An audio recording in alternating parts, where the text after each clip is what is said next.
Portanto, diferente do que diz o senso comum, a fé não é o oposto da razão. Se fosse, o que faríamos com gênios como Newton, Pascal, Pasteur, Descartes, Dostoiévski, apenas para citar alguns? Eles eram intelectuais do mais alto nível e crentes absolutos no Deus da Bíblia e no Deus da revelação.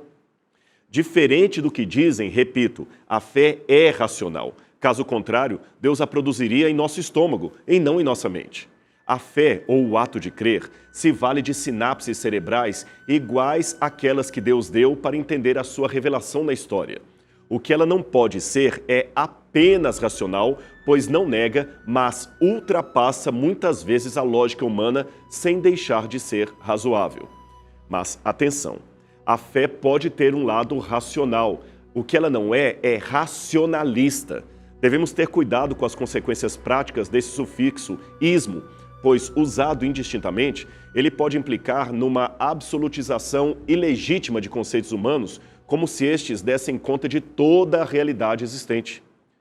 O racionalismo, isto é, a razão sem fé, é estúpido, porque pensa abarcar como mundanas realidades que são supraterrenais. Por isto, ele as rejeita por não poder discursar sobre elas. O mais sensato seria, neste caso, dar espaço para a percepção dos atos de Deus na história, pois, se ele realmente existir, esses atos não somente serão possíveis de serem vistos, como ainda transformarão a nossa vida.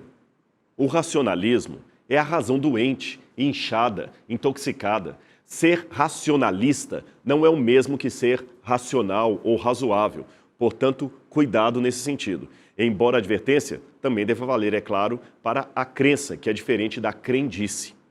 É isto mesmo que você ouviu. Afinal de contas, no que diz respeito à fé, corre-se igualmente o risco de acoplá-la ao sufixo ismo, criando não a fé, mas o fideísmo, que pode se demonstrar uma distorção da fé verdadeira.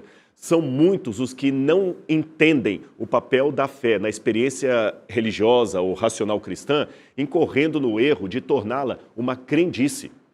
E antes que alguém proteste, eu sei que existem, a bem da verdade, alguns intelectuais cristãos que defendem o fideísmo, alguns de forma radical, outros de forma moderada, como sendo um caminho correto para o crente. O filósofo dinamarquês Søren Kierkegaard defendeu o fideísmo com o argumento de que ele seria o pulo da fé, onde o indivíduo se lança no abismo sem nenhuma garantia racional, mas apenas pelo desejo de ser salvo. Na sua opinião, todo o crente deveria dar esse salto, esse pulo da fé, que equivaleria a passar da simples ética para a religião.